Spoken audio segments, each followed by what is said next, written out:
بسم اللہ الرحمن الرحیم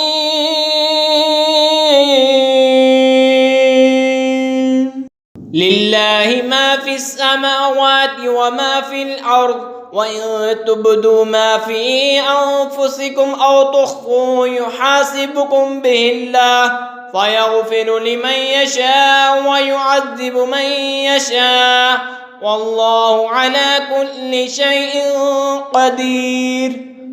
اللہ ہی کا ہے جو کچھ آسمانوں میں ہے اور جو کچھ زمین میں ہے، اور اگر تم ظاہر کرو جو کچھ تمہارے جی میں ہے یا چھپاؤ، اللہ تم سے اس کا حساب لے گا، تو جسے چاہے گا بخشے گا اور جسے چاہے گا سزا دے گا، اور اللہ ہر چیز پر قادر ہے۔ آمن الرسول بما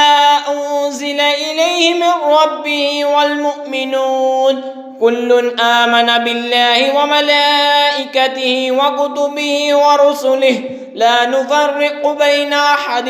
من رسله وقالوا سمعنا وأطعنا غفرانك ربنا وإليك المصير۔ رسول ایمان لایا اس پر جو اس کے رب کے پاس سے اتارا، اور ایمان والے سب نے مانا اللہ اور اس کے فرشتوں اور اس کی کتابوں اور اس کے رسولوں کو، یہ کہتے ہوئے کہ ہم اس کے کسی رسول پر ایمان لانے میں فرق نہیں کرتے،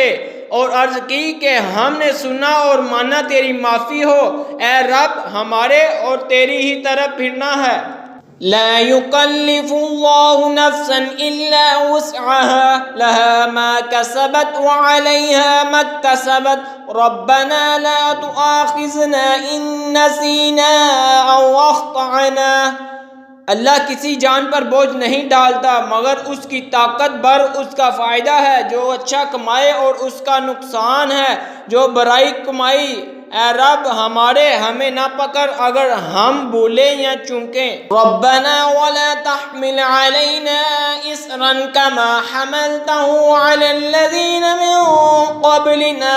ربنا ولا تحملنا ما لا طاقة لنا به واعف عنا واغفر لنا وارحمنا أنت مولانا فانصرنا على القوم الكافرين۔ اے رب ہمارے اور ہم پر بھاری بوجھ نہ رکھ جیسا کہ تو نے ہم سے اگلوں پر رکھا تھا۔ اے رب ہمارے اور ہم پر وہ بوجھ نہ ڈال جس کی ہمیں سہار نہ ہو، اور ہمیں معاف فرما دے اور ہمیں بخش دے اور ہم پر مہر کر، تو ہمارا مولا ہے، تو کافروں پر ہماری مدد فرما۔ آمنت باللہ صدق اللہ